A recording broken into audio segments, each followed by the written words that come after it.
Okay, good afternoon, everyone. Welcome to this IAS Distinguished Lectures on Quantitative Finance and FinTech. So today we're very happy to have two distinguished lecturers from Northwestern University. And the plan is we will have two of these 1-hour talks, and then in between we'll have 30 minutes for tea and coffee. And I believe a lot of excellent exchange of ideas. And so our first speaker today is Professor Torben Andersen. Professor Andersen is currently the Nathan and Mary Sharp Professor of Finance at the Kellogg School of Management. His research focuses on volatility modeling and high-frequency data and their related fields. Professor Andersen is on the editorial board of many leading journals, including Journal of Finance, Review of Financial Studies, and Management Science, and so on. And Professor Andersen is an elected fellow of the Econometrics Society and the Society for Financial Econometrics. So without further ado, let's welcome. So we tried to make the topic that we stretched in these two lectures a little bit coherent. It's not perfect, but Victor will talk about some aspects of the estimation of some of the things here in a different way than we do in this paper. So I decided to talk about this application of some of the estimation techniques we have done using derivatives data and high-frequency underlying instruments. And so it's joint work with Nicola Fusari, who used to be a postdoc at Kellogg, who is now a evolving scholar at Johns Hopkins University, and Victor, who you'll see here afterwards. And the topic is pricing tail risk and looking at the equity premium. So we want to show you that you can learn a lot from the derivatives and the pricing of derivatives that can bring much sharper conclusions to the broader finance field in terms of this puzzle about what is the equity premium, does the equity premium change over time, and how does it actually look? And we think that there's a lot to be learned, and it's been quite underutilized in terms of bringing the derivatives data to that question. So without further ado, I decided to bring a couple of slides from other papers we have in this string of developing techniques for extracting information from derivatives, just to give you a sense of where we're getting the information from. So you could look at the stock price, the S&P 500 futures prices, say, and you would have you'll have observations throughout the day, and they are very informative. But at the end of the day, you also have hundreds of derivatives priced or traded on that underlying S&P 500. And the beauty of them, of course, is that's a forward-looking measure that reflects what people think is the value and option that pays as a function of what happens to the underlying going forward. So if there's some information that's not necessarily easy to see from the underlying, big political events coming, other conflicts happening, it should be reflected in the option prices much more than in the underlying. And merging the two sets of information seems to be a reasonable way to go. So what I've portrayed here is just a couple of days. This is early part of our sample, 2007, January, and this is at the end of 2014. This is the S&P 500 options. And what you see is on a given day, so we are going to have data over 8 or 10 years. So we are going to have many of these pictures, but this is from the beginning and the end. And each dot is one option that's traded. So basically, we take the mid-quote, and we use that to infer what the Black-Scholes implied volatility is. So the higher up this is, the more expensive the option is relative to a Black-Scholes formula. But it's just a different way of expressing the price. And it kind of says, that's what you probably know, if you know about options, that you have this skew in the equity index options. If you're out of the money, this means put options that are out of the money. That means pricing events that pays off well when the stock market drops, right? So this is what we call the left tail, and we have this smirk that people have written a lot about. Here's at the money. The way it's measured, this would be at the money, with the strike prices at the money. And here are different maturities. So zero would mean, when you're very close to zero, means there's only a couple of days to maturity. But we see 3, 4, 5, 6 active maturities within the first year on the left. If you go to the right, you can see the liquidity has increased tremendously. So nowadays we have many more dots, meaning every dot is another option, right? So there's so many more options nowadays even than 8 to 10 years ago. And you have especially a lot of options that has short maturities. They've introduced what's called weekly options. So right now you can always trade options that has less than 2 business days to expiry on the S&P 500 index. Less than 2 days. That's very short time to maturity. That's extremely useful if you, like Victor and I think, is important to extract information about what people think about jumps versus stochastic volatility, okay? So it's very difficult to disentangle in a long-dated option whether people think volatility is going to go up a lot and maybe there will be a little bit more jump, or it's really jumps that are priced into those. Here, when you have a short time to maturity, you get a lot of information about that. At the longer maturities, you see something about volatility mean reversion and things like that. So many more options, and you can also see when you estimate and you want to use all these points and you want to use all these points, you have an unbalanced sample. There are many, many more maturities here, and they are not the same every day, and then there are many more options. So the estimation technique should also be, I'm not going to talk that much about it today, but it's in some of our other papers. So it should be able to handle a very unbalanced sample. And use it clearly, using all the information here would be great. So here's from yet another paper, a different paper. That's not the one I'm talking about. But if you took one of these maturities that has exactly 30 days, calendar days to maturity, so 1 month, this is a very traditional thing. That's what's used as the basis for the calculation of the VIX index.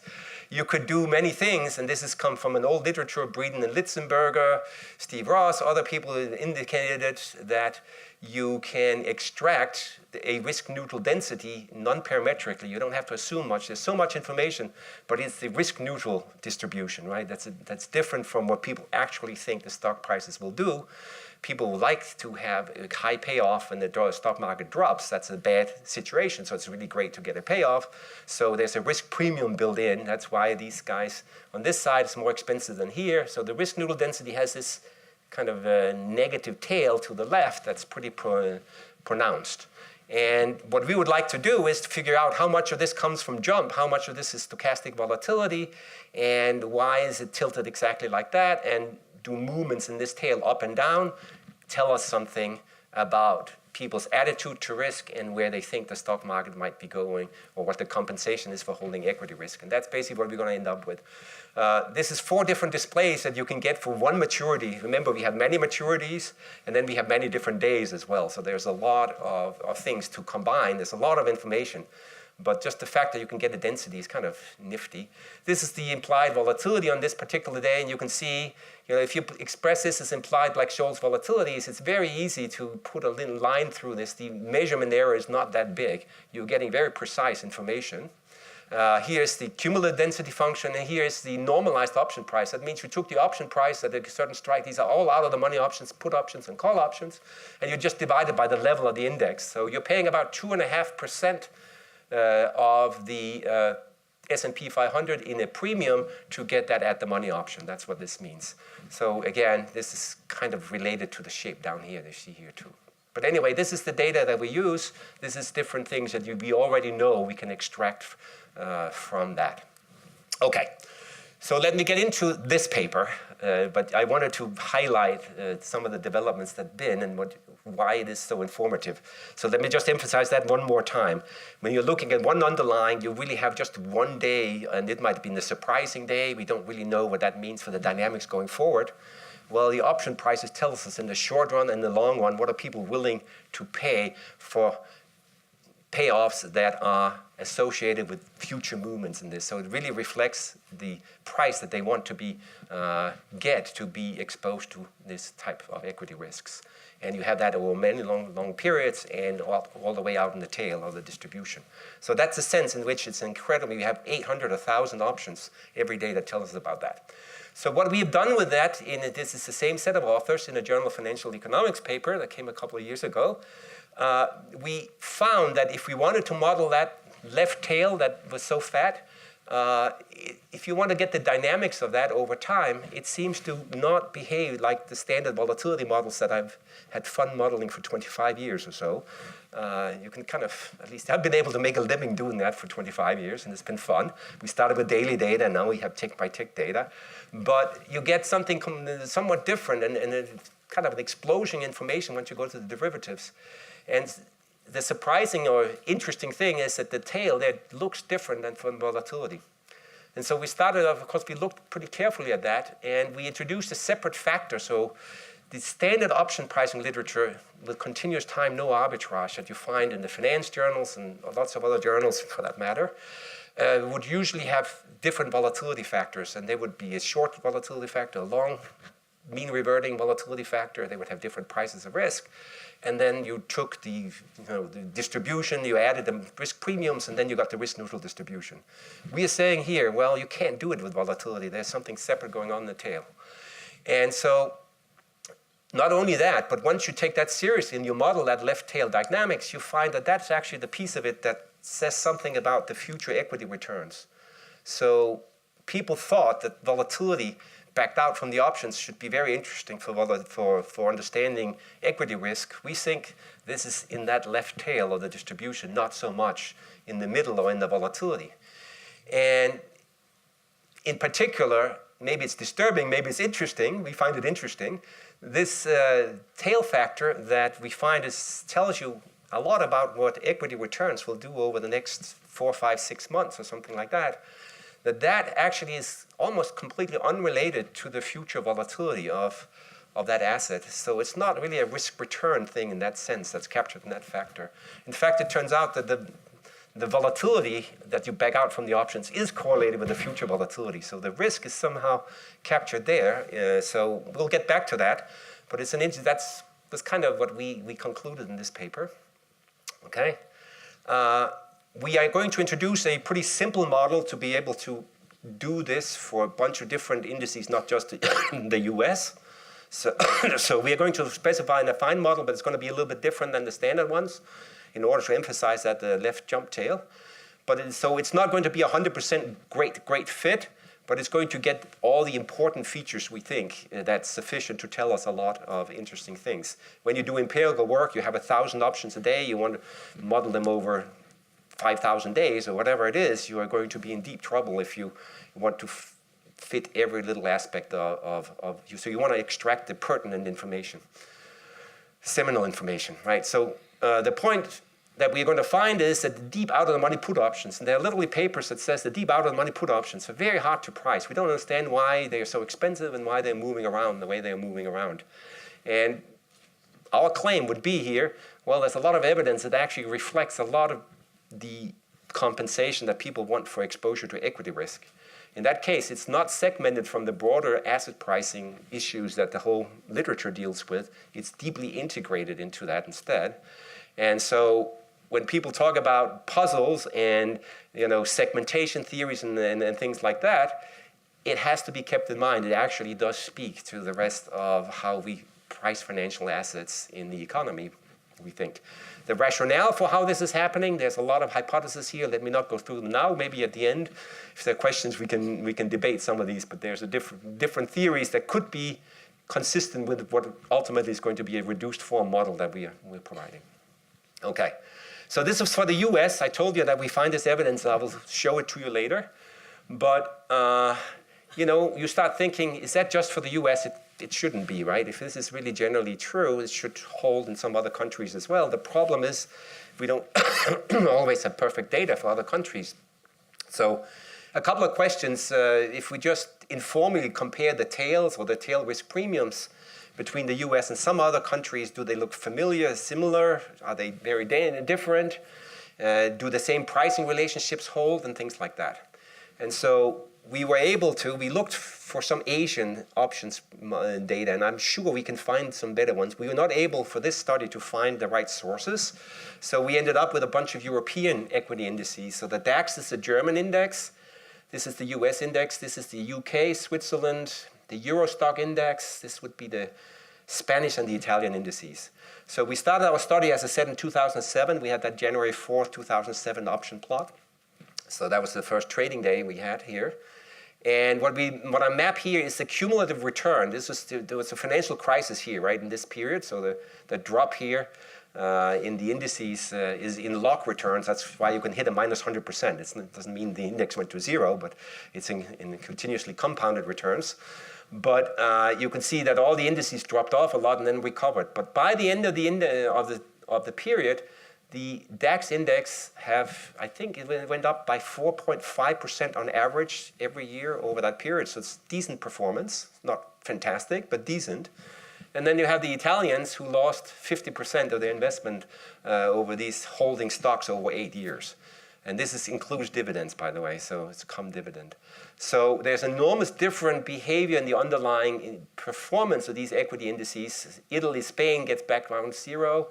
And so you have a lot of this diversity. So it will be interesting to see if we could predict the equity returns using the same kind of mechanism as we did for the US across this subset. They are not independent, but at least their ultimate returns over that period are very, very different. So it should be somewhat challenging. So the model I'm going to give you, and we are mainly concerned about the risk-neutral model, the one that we can pretend prices the options, right?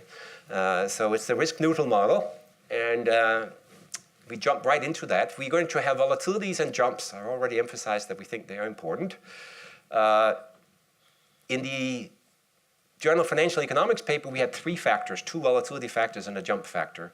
Here, when we get to Europe, there's not quite as many options. It gets a little tricky sometimes for certain days to separate the 2 volatility factors. So we said, let's go for the basic, most important features. Just 1 volatility factor, 1 jump factor. It might be slightly misspecified, but we are going to be able to get a very clean separation between the 2 using all these very short to maturity options. And Victor will actually talk about estimating volatility using, and once you get the volatility, the rest of it is the jumps. So it's kind of 2 sides of the same coin. So it's really nice to have these short to maturity options available. So we're going to use 2 factors. One is going to be a spot volatility factor. That's going to intuitively capture the dynamics of relatively small expected moves, at least as we move over time. But of course, they accumulate over time. So if volatility goes up, it can have a lot of ramifications over longer periods. The second factor is the spot jump intensity. That is essentially the probability that we'll see a big negative jump. That's going to be the other factor. They are going to be positive jumps as well, but it turns out we can just treat them as if they have constant probability, and they're not going to do too much damage to the data. No assumption for what returns actually look like if you wanted to model the actual underlying futures returns or the S&P 500 cash index, let's say, put it that way. We are not going to model that. We don't have to in order to do our exercise. And we actually think that's a strength, but certainly we could also do a joint estimation if people are interested in that. Just as a quick illustration, what do we get? I haven't shown you how we estimate the model, so I'm not showing you. This is going to just show you what comes out of it when we've done it for the US. This is the spot volatility factor. This was a crisis, so we had some very dramatic estimates of spot volatility. I think it goes up to 70 or 80% here at the end of some of those days. This is a couple of European sovereign debt crises that also had an impact on the US financial markets. So this is the spot volatility. This is the left jump intensity. So 0 is here, so we always have a probability larger than 0. But you see the variation here, and you can see it's probably clearly highly correlated. But see the spike here? It's 2/3 of the spike over here. This spike is nowhere near as big as here. So in terms of the jump intensities, they reacted much more to these idiosyncratic sovereign debt crisis in Europe, showed up much more dramatically in that left jump intensity versus the volatility. So they are separate, even though they are quite highly correlated. And we show that by regressing this guy on this guy, and you get this series. And what that shows is that you have persistent elevation of the jump intensity in periods after these shocks. So this tail takes a long time to die down relative to volatility. And we claim that's actually an evidence that people are still hesitant to hold stocks. And that depresses the prices. That means you might get a nice appreciation going forward. That's going to be one of the mechanisms you can think of. But the fact that this is so persistent here just basically tells you this is not noise. This is literally an element that separates what's happening in the volatility dynamics from this other thing that controls the left side of the option surface.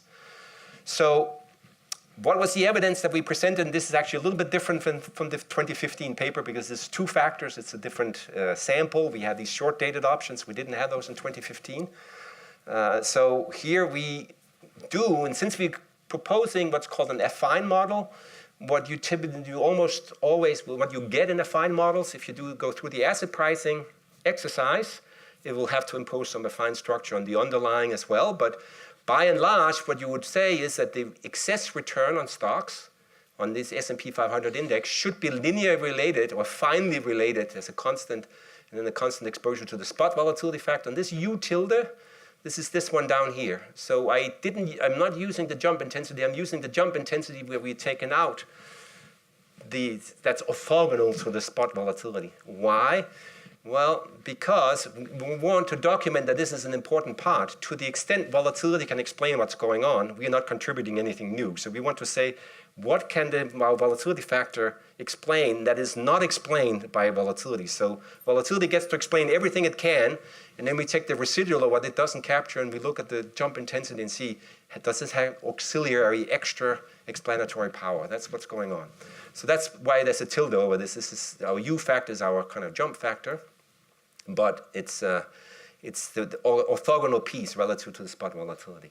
So we run these regressions and want to see if we can predict this. Basically, what are these coefficients? What do we predict about equity returns over different horizons H going forward? So this would be the end of day estimate of the spot volatility and this orthogonal jump intensity factor. We do the same thing for a measure of the return variation or the volatility. So we also try to estimate the risk of volatility going forward. That combines stochastic volatility, small squared price changes, but also squared jumps, right? So all the unexpected variation in the S&P 500 index should be rolled into this RV measure, and that's also measured over the same horizon in the same way. So this is what we found, and this is for the equity returns or excess return predictability. It takes 5 to 10 weeks, it takes a couple of months before we get a significant indicator. This is in terms of the T statistic on those regression coefficients. And this is we are going to get an R-square statistic over here. So how much of the variation in the returns, excess returns, did we capture with this simple regression? And of course, you can't get to 100. You can't predict future equity returns, excess returns perfectly. That would be crazy. And in fact, theory would say that should be impossible. But if there's time variant risk premiums, we should be able to capture some. And we get up to about 20% if you go out about half a year, 6-7 months. But you have some very nice R-squares here. We don't necessarily think we always can get it that high. It could be a little bit of in-sample in-fitting, but it's very significant, and it goes from about 2 to 3 months all the way out to 6, 7, 8 months. Now there's two lines. This is my orthogonal jump factor, and this is the volatility. And the volatility never gets out of the significance bounds. So the spot volatility has no power to predict future returns. The one thing that has it is this jump factor. So that's what the other paper was about. This is kind of verifying in a different sample and different options. Well, that might be because the jump factor somehow represents the risks and tells us what the risks are that people want to be compensated for. But if you run the same thing for the volatility or the RV, you're getting R-squares, and this is well known. Volatility is easy to predict. Excess returns are hard to predict. Volatility can be almost arbitrarily predictable, not 100%, but they can be very highly predictable, and that indeed is the case. The implied volatility, spot volatility, predicts extremely well in terms of an R-square measure, things going forward. But look here. Here's the indifference band, and now my jump factor has nothing to say about how risky or what the realized risks turn out to be going forward on average. The thing that predicts this is my spot volatility factor. So we have a complete separation. One factor is predicting the returns. Another factor is predicting the risks as indicated by how much volatility and jumps that are going to be going forward. So that's a bit startling to people. And by the way, there are two lines here. The other line is if I removed this guy here, this is how much predictability we'll get. So this guy here explains all that, and we just get this tiny little extra R-square by including the insignificant jump factor here. So almost all this R squares is, of course, explained by the significant factor. So what did we conclude from that? Well, it's kind of exciting. We have a separation between the factors that drive the risk, that's the spot volatility factor, and the risk premium, which is this jump intensity that we get from that left side of the option surface. So it's almost as if you can decompose, and now it's important to understand, you can't just look at the left side of the option surface. You need to have a model to decompose. When volatility is high, it will be elevated as well. So you have to somehow decompose what is that increase in the left tail factor, or left side of the option surface, how much of that comes from a dynamic volatility thing, and how much comes from this jump indicator, jump function, jump risk. But if you do that right, you seem to be able to get a really nice decomposition. You can kind of help get a sense of how the market is currently pricing risk and what it thinks risks will be going forward. Okay? So the key to doing this, by the way, there is a fairly large literature showing that it's very difficult to have the mean variance relationship in the equity market work well. What do I mean by that? Well, if you have a Merton type logic, Bob Merton has written extensively in continuous time finance, of course, and he makes the point that, well, systematic risk is really the equity index. This is the equity index. So it should be that the systematic risk captured by the volatility should be compensated because this is systematic risk to our endowment or systematic risk. So there should be a compensation for that risk. What we find is, what the literature has found is that's very hard to find. When volatility is high, it's not easy to predict future returns with that. Well, we have kind of an explanation of that in some sense. It's not the volatility, it is actually this jump intensity factor instead. Okay? So that's what we get out of that. Now, let me very briefly flash the model for you, but I don't want to overdo it because I won't have time to go into the technicalities anyway. But for those of you who know these models, it'll make some sense. And I hope some of you also, if you don't know these models too well, will see what is going on. So this is a risk-neutral measure, so-called risk-neutral measure, 2 factors. So the equity index, the percentage increase, is you should have a risk-free rate here. That's one way of pinning down the risk-neutral measure. It has a risk-free drift. So this is just the dividends that are paid out, the dividend stream. So we treat that as a known factor in the short run. And then there's a volatility factor, and there's going to be a double exponential type jumps.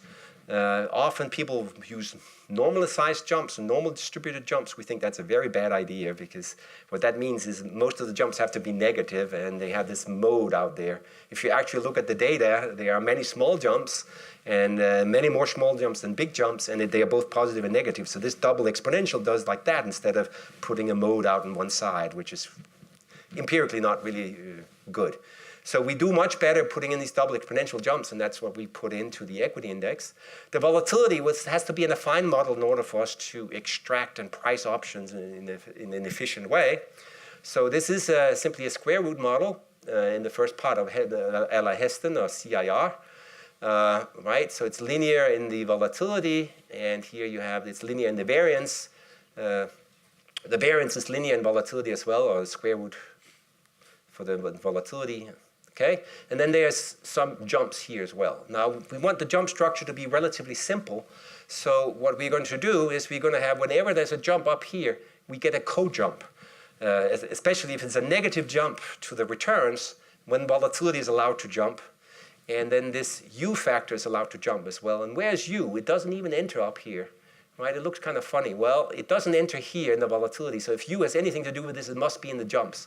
And in fact, it is. It has something to do with the jump intensity. So this U thing is going to be our jump intensity. I think I mentioned that before. And it can only get positive shocks, and then it can go back towards 0, but then it has this potential for jumps. And the way we do the jumps is not regular, just saying it's the jump we get up here. We actually square them, and we have them happen at the same time. So these are all co-jumps. So there's only one jump process. And this is all for parsimony, but it is been empirically established, and we find strong evidence for that as well. When there is a major shock to the returns, volatility doesn't sit still. Volatility moves. And when volatility moves, people sense that the jump intensities also move. So it actually is advantage to do it this way rather than a disadvantage. We're going to allow for what's called the leverage effect, so there can be a negative relationship between shocks to returns and volatility. Negative shock to returns, much higher volatility. You just have to go back a couple of days to see that happening in all the global markets, right? So this rho here would probably be negative. And these are the jump intensities. So this is the intensity with which we get a negative large jump here and a positive jump over here. There can be a fine in the factors, so U and V. And we get a lot of parameters, so put a little line under the parameters kappa, V here with the mean level of volatility. Here's the volatility of volatility, mean reversion and the jump intensity, correlation here, and some jump intensity loadings. Now we're going to simplify the model a little bit. It turns out that we only need to treat the positive jumps as a constant. There's not much evidence it's moving very much around. And after testing quite thoroughly, we find that there's not that much evidence that anything except this coefficient essentially is zero, this coefficient is essentially zero. And once this is zero, we just have that this is proportional to this, and that there's no direct identification of that, so we are free to set Cu minus to 1. So that means U gets a very simple interpretation. It becomes the negative jump intensity. So we have a very simple representation, spot volatility and negative jump intensity, and those are the two factors. Usually it's a little bit more involved because you have jump intensity loading on the factors, but one factor is directed at jump intensity here. So it's actually, by and large, a pretty simple model. It's just that the jump structure is a little unusual to model this way. This is technically how it gets written up, but let me not spend more time on that. The one thing I should say is we get another couple of parameters, which is the decay to the left and the right in this jump intensity. So, how fat is the tail in terms of if there is a negative jump, what is the distribution of the jump size? And that's determined by this lambda minus from the negative side and lambda plus to the positive side. That's this double exponential distribution. It has those two parameters. So we need to add those in. But overall, we only have 8 or 9 parameters. It's not that much. And remember, we have thousands of options. It's wildly over-identified in that sense. Okay, so summarizing what our model did is that we have a model that allows an asymmetric response of volatility to tail events through a lot of things. So you get a big shock to returns. What's going to happen? Well, we're going to interpret it as a jump. That means there was also a jump to volatility and jump intensity. And if the volatility goes up and the jump intensity goes up, then of course things are going to be more volatile going forward. But then if things are more volatile going forward and jump intensity going up, if there is expected that you'll get another jump, then you get another jump in volatility and jump intensity going forward. So it gets this self-excitation kind of element to it.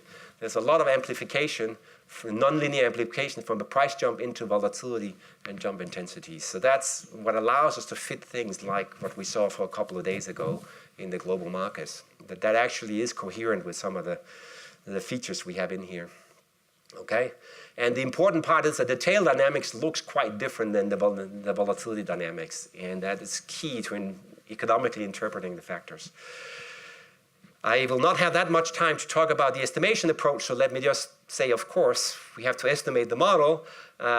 You can go and look at our papers to see how we do it, but this kappa here would be for each individual option. So we're using all the 1,000 options on a given day, and we're doing it across all the days. Some have only 300 options, some have 800, 900, 1,000 options.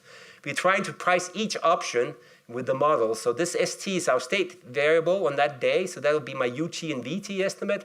These are the parameters, the 7, 8 things I put a line under. So it's a parametric model. Given that it's an affine model, I can price the option. This is the model implied price. This is the observed price. We want to minimize the squared error. So we divide by NT, which is the number of options on a given day. We sum over all the different time to maturity and strikes, so all the options on the day. And then we sum over all the days. We do that for all the days. And then there's this second penalty term. Let me not talk too much about it, but what it actually says is, if you use the high-frequency data, the underlying S&P 500 futures data, to come up with a good volatility estimator, then the volatility factor our model extracts should be close to that, because both the non-parametric estimates are the same thing. Spot volatility is the one thing that is identical across the risk neutral and the physical measure. And that's an important property we think can kind of anchor the estimation in a nice way. We could estimate the whole thing without this constraint, but in finite sample it's useful, and theoretically it's the right thing to do, to use that extra piece of information. So let me not talk more about that. Let me go to the evidence we find for the other assets, because here we kind of, with different data set, a different time period, we replicated earlier findings. So it's a little bit of an outer sample check on our previous results, but we want to show that this matters internationally. So there's a different data, and this was the time period we looked at. We look at end-of-date quote or settlement prices. Maturity, we limit it to the things that go up to 1 year. Beyond that, it's just not that liquid, and the bid-ask spreads get a little bit uncomfortably large, so we just look for the first year. We need to have at least 5 put-call pairs available for us to use a certain time to maturity on a given day. We're only using the out-of-the-money options. So the downside, we're using the put options. On the upside, we're using the call options. And the option prices, well, we don't take the tiny, tiny option prices. They have to be 3 times larger than the minimum tick size that you see, so that it's not just noise we're looking at. Okay? And when we use the high-frequency data for the spot volatility estimator, we are not using any parametric information. We are using 5-minute data on the S&P 500. So here's some summary statistics. I don't really want to talk too much about that, but you saw the average return in Germany over the period, annualized daily return 4.81%. So the return in Germany was okay, almost negative 10% in Italy. So there's a big variation across them in many ways. But what we thought was more useful is to directly compare what does the spot volatility look like in the US versus each of these other countries. So what you see here on these graphs is, in the darkest color, the whatever this other country is, and in the lighter color would be the US data. So you see the spot volatility in the beginning of the sample from 07 through the financial crisis and up to here essentially is identical between the S&P 500 and then the stock index that covers the Euro stocks, denominated in euros, but all the big companies in Euroland. And then it deviates, and you can see the US index is a bit below the one in Europe, and that's probably because, well, they had sovereign debt crisis, they had an existential crisis in the Eurozone, so not surprisingly, spot volatility was a little bit higher. So there's kind of like a structural break between the two indices from around 2011, a little before that. You can, Britain was not part of that, so when you go to Britain, you see no difference throughout the sample.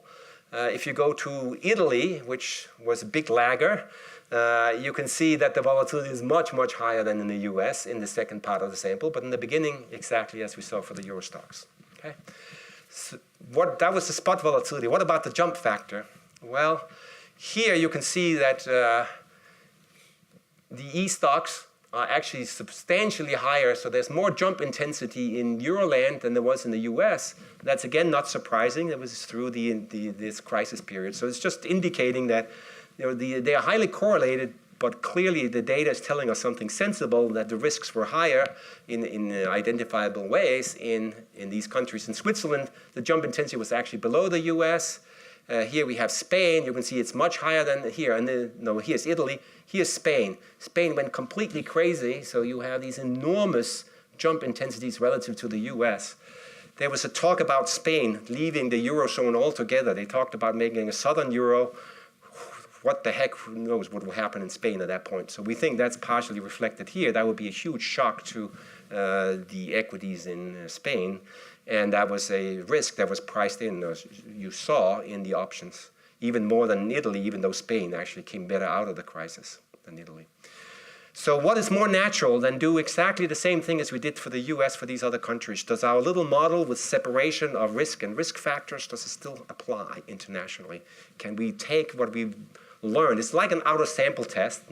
Of course, there's correlation to Europe, but Europe is substantially different. It has different shocks, and the countries behave very differently. Do we get similar type of evidence?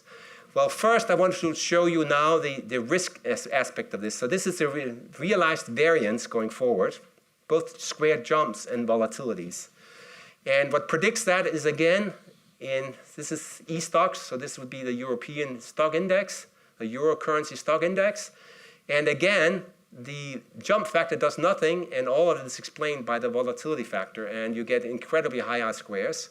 The same for Germany, the same for Switzerland, the same for Britain, Italy, and Spain. Every single instance. The only thing that forecasts future volatility in the market is my spot volatility factor. The jump has nothing to do with it. So exactly what we find for the US. Let's go and look at the returns. So I think most people would have said, seeing that, well, the jumps don't matter, they're just idiosyncratic. What's going to forecast the return is going to be the volatility factor. It's not.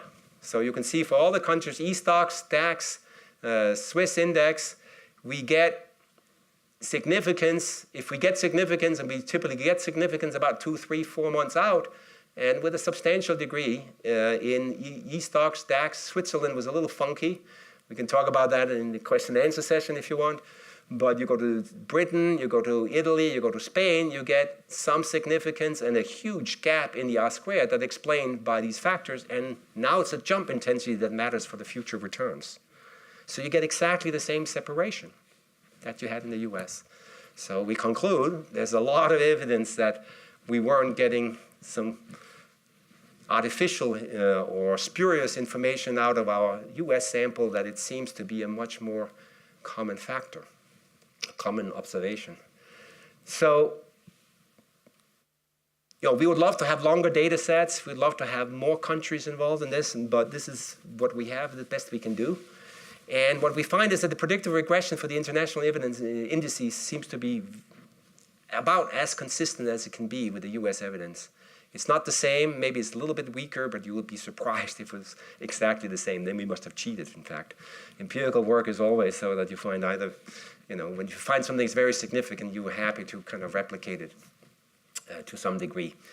So what do we conclude from that? It really does look as if there is a sharp separation between the dynamics of the risks and the pricing of the risks. And the key channel for equity risk premium variation seems to be through this risk-neutral negative tail. Okay? And the spot volatility is where you kind of look. This is the market's estimate of volatility going forward. So it is true, you can use RV, high-frequency data, to forecast volatility.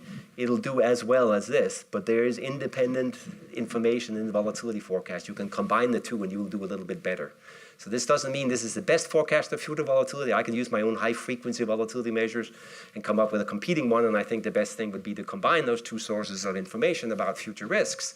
But it won't tell you about the compensation for risk. That's kind of the interesting thing.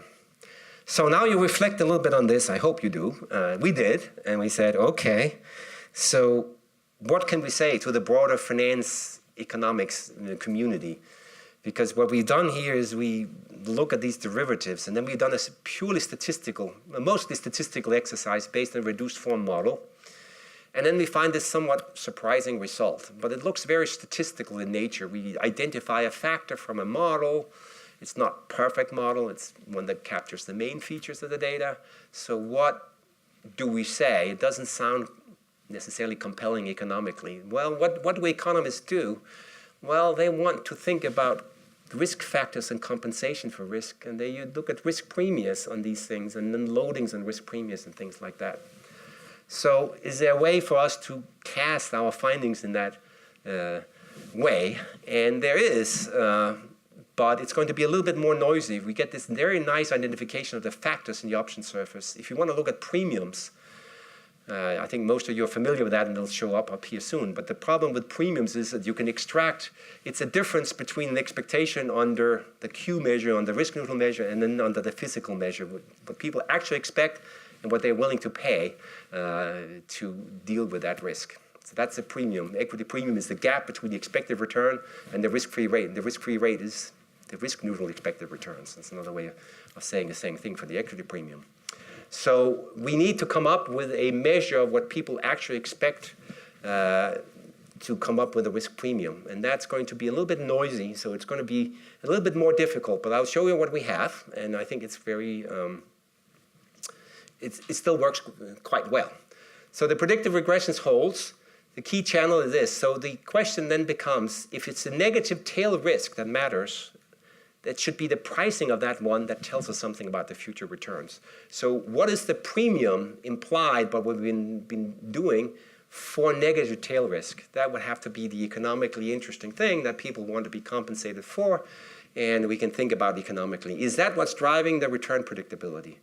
So we go from this negative tail factor or jump intensity to say, is it the premium on negative jump variation of giving big risks? Is that the risk that's being priced and that the equities kind of load on? And so here's a little bit technical write-up of what that definition is. It says negative jump premium from time t to t plus h. So it's kind of measuring out over different horizons.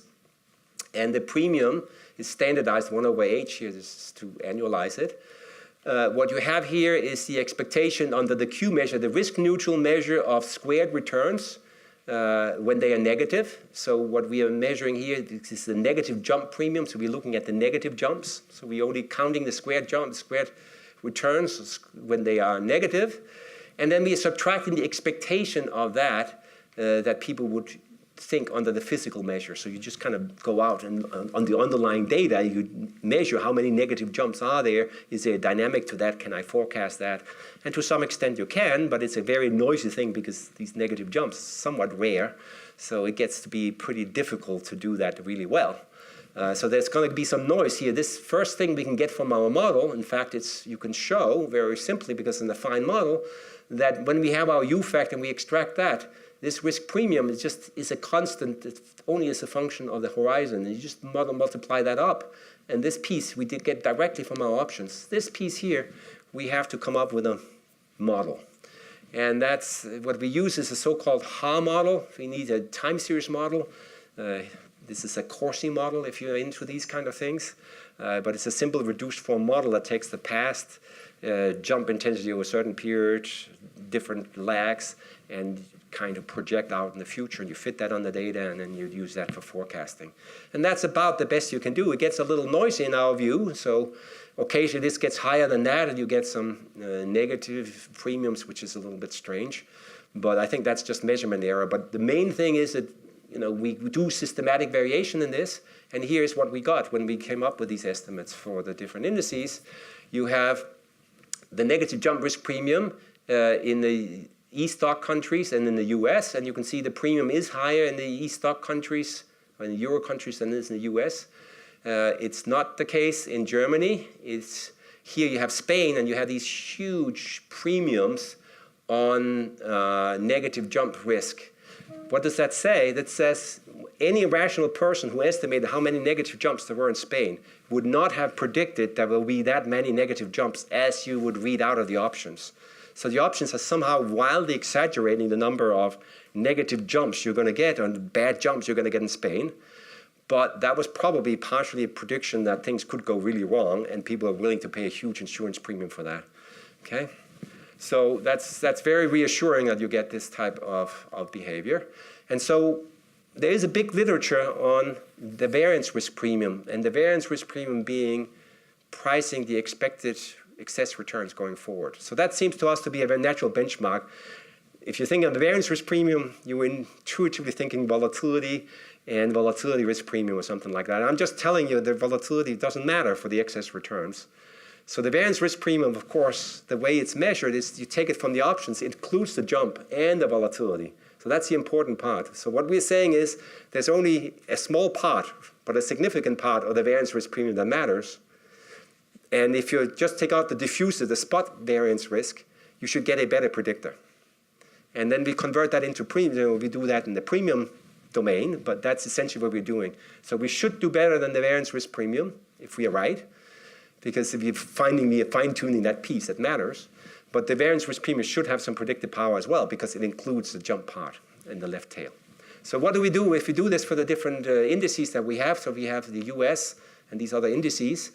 And we do it through the sample. We go 1 month out. That's, as we saw before, very hard to predict out 1 month. But 4 and 7 months, we have the regression coefficients here and the R-squares.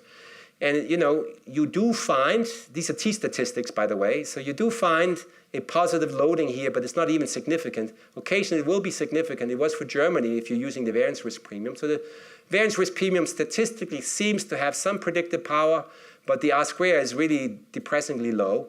You can see that it has the right sign. So yes, maybe there's something there, but it's not very compelling. Statistically not significant in those cases.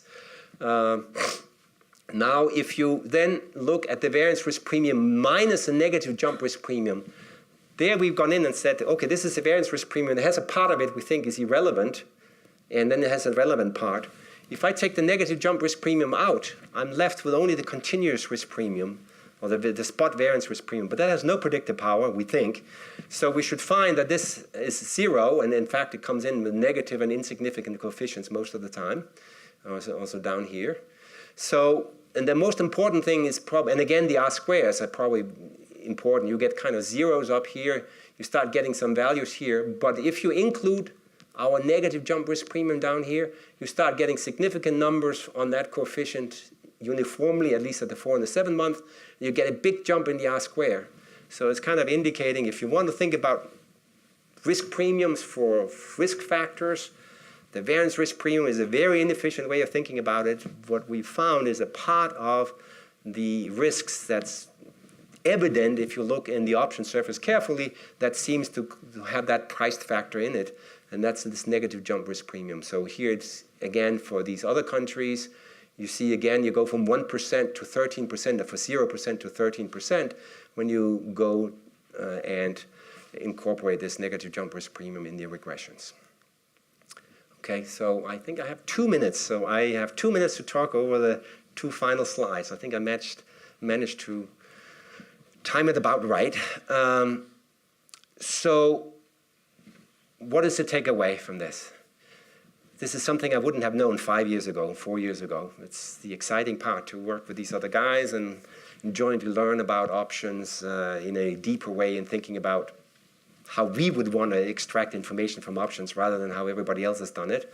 And it's been a long, fun ride. But what we've learned, I think, is that the left jump tail seems to predict the equity risk premium. So if there's anything in the options that does it, that's where it's buried. But at the same time, this thing that predicts the equity risk premium has no predictive power for future jumps of volatility. It's a risk premium factor. It just indicates how much do people worry about equity risk, and it goes up and down with that. And if people worry a lot about equity risk, that means equity prices are depressed. People are not willing to pay that much, and that means that likely they will appreciate a little bit more going forward. That would be the interpretation, right? So on the other hand, the option implied spot volatility is a good predictor of future jumps in volatility, as good probably as high-frequency realized volatility measures, or almost as good, and it has slightly different information. The spot variance, however, does not predict the equity risk premium, which people have been trying to do a lot in this type of literature. So what we think is quite exciting is that the option surface can separate the risk premium and the risk factors in a nice way. It's just, you can almost read off. And our hope is at some point to just put on every day an indicator of these things and people can check. But it'll be down the line. We need to have some very good RAs for us that can help us streamline that and maybe talk to exchanges so they can send us the data on a daily basis. But we'll be happy to provide these type of indicators on a daily basis. So to conclude with a couple of more observations, when we go to these other countries, there's a quite intimate relationship between the risk factors and the jump intensities that we extract in Europe versus those in the US. We find, I didn't have time to go through that part of the analysis for you, but the risk premium for tail events seems to be more tightly linked than the normal ones. What does that mean? It means when you have an elevated tail in the US that is actually speaks to this risk premium, this jump risk, then it also tends to be more elevated in Europe at the same time, whereas the volatilities are more unrelated. You can have a lot of volatility in some country, and it doesn't necessarily have to show up in that tail, and that can be much more idiosyncratic. So that's interesting to think. This is kind of like a global risk factor, global appetite for equity risk, maybe. there's evidence of very important local dynamics during this sovereign debt crisis. It hit some countries much more than others. And again, our technique is very useful in separating the jump and the volatility things, and you can try and interpret that economically. Standard volatility-based defined models that do not have this jump intensity factor as governed by anything but volatility factors is going to fail. They're not going to find what we have. So it's very important you allow the options to tell the story. You don't estimate something on the underlying and put it onto the options and say, now it's going to behave. You let the options tell you, because the information is in the options, it's not in the underlying. What you can estimate from the underlying is just the jumps and the volatilities going forward. But that's exactly what comes into the spot volatility factor. So from the underlying data, you get things that are correlated with the spot volatility factor. It has nothing to do with the future returns. So if you kind of use the structure from the underlying and impose it on the options, you are losing all the information that's really interesting for the equity risk premium. Okay? So that's an important insight, we think. And so basically, more broadly speaking, non-parametric analysis of short maturity weekly options can bring very new and very valuable insights. It really will help us separate this jump and volatility factors. I think that feeds in a little bit to also what Victor will be talking about in the next hour after the break. I think this is the right time to ask for a couple of questions, or a few questions. In the representative agent model, what kind of preference supports your finding that volatility is not priced, but the jump intensity is priced? That will take quite some work to figure out, but clearly you would have to be very very worried about jumps. So it almost reminds me, going back to this slide here, right? So this was the first slide that spoke to this paper, and you were kind of asking what is the rationale for our findings, and you are hitting in. See what I wrote here is heterogeneous agents.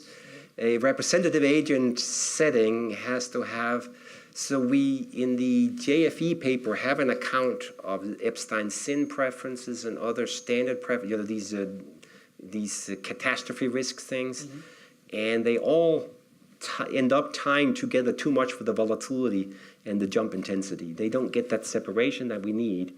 So it is a very good research question. We don't think that without heterogeneous agents, you are probably going to get there. So we think it's going to be very difficult with standard preferences on a representative agent to capture all that's going on.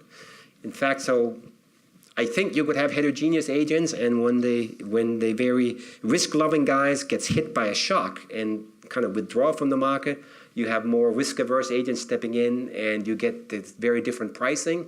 So maybe there's kind of the marginal investor changes over time in a way that's not a representative agent. That could be one way to go to explain this.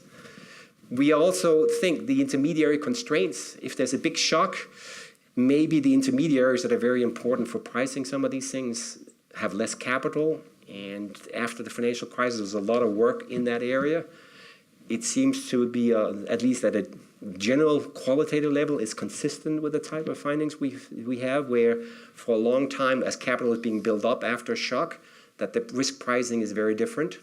So it could potentially be consistent with that as well. Time-varying risk aversion. So this is not standard preferences. The risk aversion would have to flip around. You get a big shock. If you allow me to increase the risk aversion after a big shock, then it's pretty easy. But that's kind of cheating, right? Because then you have no stable preferences. So I think it's a wonderful topic to think about for future research. That's all I would say, but I don't have a great answer for you. Right. Another question. When you set up the model, is it on the P or the Q? All Q. On the Q. All Q. It's directly on the options. In fact, we make no assumptions about the underlying except it's arbitrage-free. Okay. So all the jump intensity is all on the Q. Yeah, so at the very end, I had these premiums, negative jump risk premium. Right. There we had a reduced form forecasting model for what people would expect under the P measure of the negative jumps. Okay. That's the only time we did anything with predicting things under P. So in the data, when you use option data, right, the options are priced according to the model. Or that's the assumption, right? So when we estimate, we have to do an estimation. It's not parametric, or it's up from No, the the option model is a parametric model. parametric model. That's very much a parametric model. So it's, this is kind of important. So let's go back here. This model is parametric, right? Yeah. So the parameters are, there's a parameter, so there's 1, 2, 3, 4, and then we got only one here. That's 5 parameters here. Right. So it is a fine. So And then we have these 2 here. So that's at least 7 parameters, right? So you estimate, using option data, you estimate the model. That's right.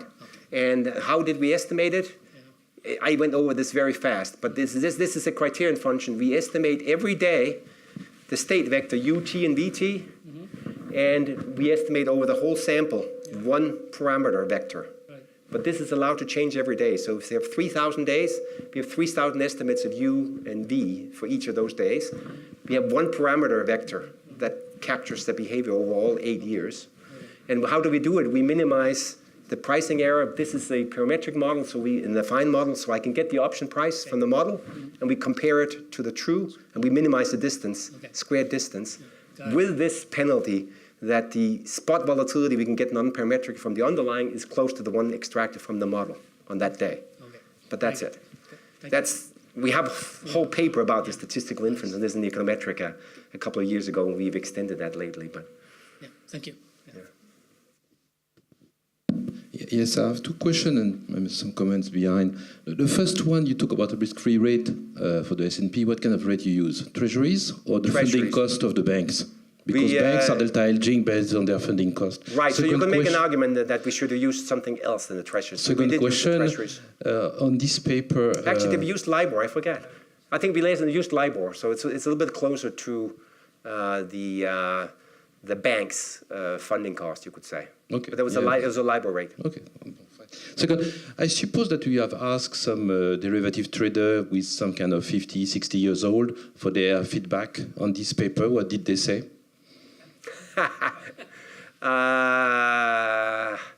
We have asked questions to the CBOE and the CME group representatives that are more on the marketing side, and a few traders, I would say, as well, and trading firms. They don't get into models like this because the trading firms have to price. They actually do non-parametric pricing with splines, and they drop the model and have a new model next day. You can't use it academically, but to do pricing on a given day, you can't have the pricing errors we would get from this. So they are not academically oriented in that way. So I'm not sure what type of feedback you expect to get from the traders, but they don't use parametric models like this. I think what they could probably say is that I think one first thing you were looking at tenor of option up to 1 year and saying after it's not reliable, there is less liquidity, while there is a lot of liquidity on short term, weekly, even daily. It's not because you have many points that you have liquidity. I don't think for any trader, 1 week or 2 weeks option is relevant because there is absolutely no way you can extract any value of that from delta hedging. Even on a future, on the S&P future, the trading cost of that, the spread, will kill you. So basically those options, you just dump them in a big garbage can and you don't really trade them. So which means that the people that are making the price on those daily or weekly options are not derivative traders, dynamic hedgers. They are basically end users. So basically they pollute your data in one way or the other. The second, can I? Please. So let's discuss that first. So the liquidity in the what's called weekly options, but these very short dated options has exploded the last 3, 4, 5 years. We came in and talked to some of these marketing people who go around and try to get professional institutions to trade this. So it's actually not true. Some pension funds and other things do trade actively in this. Trading firms do. No, stop. Let me tell you what I heard. So we said to them, well, we don't really use the really high, we are very worried about the liquidity in this. There's not much trading. There's not many, there can't be just retail traders trading this. And they laughed at us and said, 2 hours before it matures, there are hundreds of contracts traded in all of these different things. And if you start looking, 40%, so I don't have it here, but 40% of the overall volume in the CBOE, it's one of the world's most active equity index options contracts, 40% is in these very short-dated options within the last 2 weeks. So this has completely shifted as of 5 years ago, 10 years ago. And there's an enormous trading. That's why they're introducing these things that have 2 days to maturity. Now, so there's Monday, Wednesday, and Friday closing has an expiration of an option. And there's a lot of trading in them. That's not different from what I'm saying. And when I'm talking about equity derivative traders, I'm talking about the people that set the price. I'm talking about Goldman Sachs, JP Morgan, UBS, Merrill Lynch, Morgan Stanley. Those guys that you ask them a derivative price on just anything, as long as it's trading hours for the underlying, they take basically their forecast. They look at their book, they take their forecast and they put a bid ask on the volatility and therefore basically a price. Those people don't trade those short-term basically options. They just don't.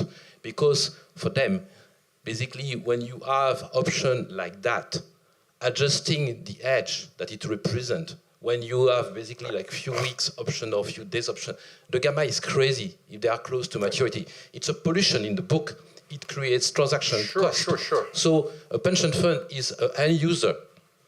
A derivative trader at UBS Goldman Sachs is basically somebody setting those vol.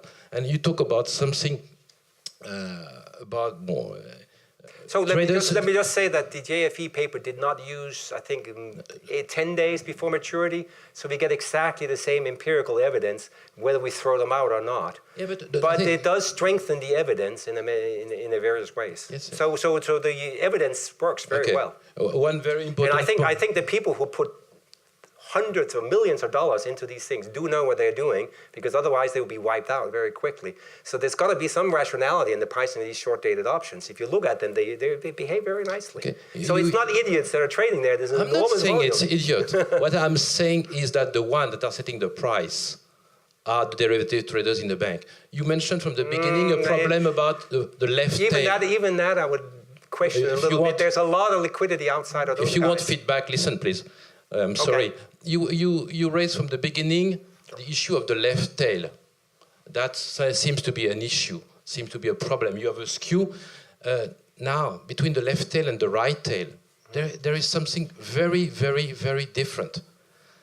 The left tail of the option, basically, will behave very differently from the right tail, because any derivative trader in his mind will... About this. Yeah. So you cannot expect the same behavior on the right and the left side, because on the right side, especially on the S&P, I would say you have a complete market. That means everybody with access to the market will trade, buy, sell, supply, demand. So on the right side, you have a complete market. You have all possible intervenant trading in that market. That's why you can extract basically a decent volatility and forecast. On the left side, any senior derivative trader will refuse to sell any option struck below 20 or 30%. Because when they sell those options, they cannot ever buy them back. There is no supply. And second, the hedging cost of that is impossible. It's crazy. You sell us an option 30% below market. As soon as it moves, the cost of hedging is much higher than whatever you can make, even if you charge 60 or 70% implied volatility. So that's why it's if you want to analyze, you can probably analyze at the money and the right side without any problem. The left side belongs to a very different world. As Taleb explained in dynamic hedging already in the 90s. So it's due to the time limitation. Let me just say the liquidity out here is much higher than here. So there's much more trading, that's much more of a market made here, there's more transactions taking place, and it works pretty fine. We don't have to go, we throw away the most extreme ones, but we have only prices that are 3 times the bid-ask spread. I showed you, I think here, look at this line here. What you're saying is that this is complete, you're saying this is complete crap, but you can see how it's very nice and continuous from here to here. It doesn't seem like there's a big break. It's a very consistent pricing. And then we just take it to the model and we go through, and it has an enormous information content. You have to tell us why it doesn't mean anything. No, what I'm saying is that the reading... We'll continue this discussion. Yeah, we can. Okay? It'd be lovely to discuss this afterwards. So If you're going to be here in a break, that would be great. We do have some other short questions, I guess. So let's keep it short. Yep. I myself also have a short question. Sure. But let's see. Thanks very much for the lecture. As a hedge fund trader, I would say I pretty much agree with the gentleman's argument. Okay. So due to the lack of liquidity and the very wide bid-ask of the deep out-of-money options, and it seems that it takes a substantial proportion in your data set, it would be very interesting to see your conclusion. We throw out all options that are not 3 times the minimum tick size. So If the price is equal to 3 times minimum tick size, the bid-ask will be 33%. Right? I know, it will be pretty big. Then we take the mid-quote and we construct. That will create a lot of noise, and from your very first slide, the noise is not homogeneous in time, right? With the development of the market. Well, we have actually used that in the estimation procedure. So we actually take into account an estimate of the noise on a given day. But, you get pictures like this. So this is literally the pricing of very deep out-of-the-money options. This is 30 days out, but it doesn't change that much as I move closer to maturity. You have some, very nice, smooth pricing functionals. And people use the VIX. That slope is very different depending on the tenor of the option. Of course. Your skew is very different. So if you look at 5 years or 10 years, it's almost flat. If you look at 1 year, it's like that. If you look at few weeks, it's pretty much like that. We are using that information because we estimate all the tenors and we have a dynamic model for how things mean reverse. So if that's the case, it shows up in our estimates. I would say this is a very, very interesting conclusion, but if it still holds, if you throw away those deep out-of-money data, like M less than or equal to -3. Where would you exactly stop? How far out would you go? You define in your paper that M less than or equal to -3 is deep out-of-money. 3 times the bit as the tick size, yeah. No, I mean moneyness.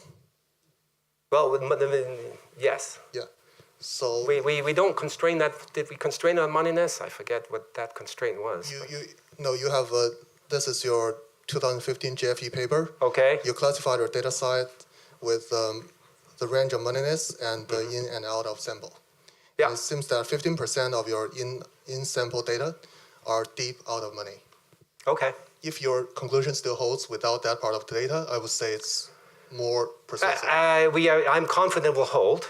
I have no problem with running that exercise. We've done it going more or less out. We cut off more or less. But clearly, if you're looking at tails, it is tempting to use a little bit more of the tail because some of the separation happens there. Yeah. But, the data are much, much better than you think. That's all I want to say. It's much, much better than you think. We came to this as academics saying we always throw away things that are 2 weeks before maturity because there's no liquidity and the bid-ask spreads are wild. It turns out when you go on the pit, on the floor, they're not even using the given bid-ask spread. You're allowed to trade in between. They say you can trade at 1 cent or 2 cent bid-ask spreads on the floor, thousands of contracts, literally. And that's why there's so much liquidity in these things. There are these trading firms really gambling or taking positions or hedging at very short term. I'm through all of that, and I would say this is a very interesting conclusion anyway. Well, we will be happy to look at the robustness in that way. We've done it to some extent, but I don't have the data here. Sorry, we should probably take a different style question. Okay, let's take a different style. Then maybe, just look at the numbers. I guess just page 27, I think a few pages down. One Page of 7? these numbers, I 27. saw it's a little bit puzzling. 27. So for example, the spot volatilities, when you look at the second panel, T+4 panel, we do see several significance. So this one here, for instance. Even this 1.8, right? Negative 1.8. 1.8. Yeah, so this T+4, even the next page, I think, those are a little bit puzzling. If you say they're irrelevant. 1.96, yeah, it should be positive. People usually say it should be positive, well, right? So it's, or it turns out to be irrelevant or negative. and those are even -7. I don't know if you have any interpretations of those. Well, so let's see, Switzerland is extremely difficult here. So why is Switzerland difficult? They imposed a cap on the exchange rate. And it actually moved the exchange rate, and the equity market had a huge move as a response to that. And I don't know what the market's expectations were with the removal on that cap or not again in the future. It happened outside our sample period, but they actually removed that cap again. So there was some dynamics that was extremely difficult to fit into a simple stylized reduced form model for Switzerland. So I think Switzerland here is a very, very difficult thing. I think also the sample is relatively short. There's a fair amount of noise. I was trying to say that. So things work quite cleaner when we're just looking at the options factors. Here we are estimating an expected jump intensity under the P measure. As long the Q I'm actually pretty comfortable with, but the P adds a lot of noise. And I think that noise and the relatively short samples makes this, the most impressive part is that most of the time it works really nicely with the negative jump risk premium piece. The rest of it, take it with a grain of salt. The samples aren't that long and there's quite a bit of noise. Thank you so much for the excellent talk, really inspiring. And thank you for the discussion. We should really continue our discussion with tea and coffee. No, and I'm very happy to discuss these institutional features, and I'm sure I can learn from you as well, and I get the right questions to ask for the option guys. That'll be fine, but we do interact with them quite a bit. And then Chicago is the world center for some of these things in terms of the equity trading or the exchange traded stuff. So we have the opportunity to do that. Thank you.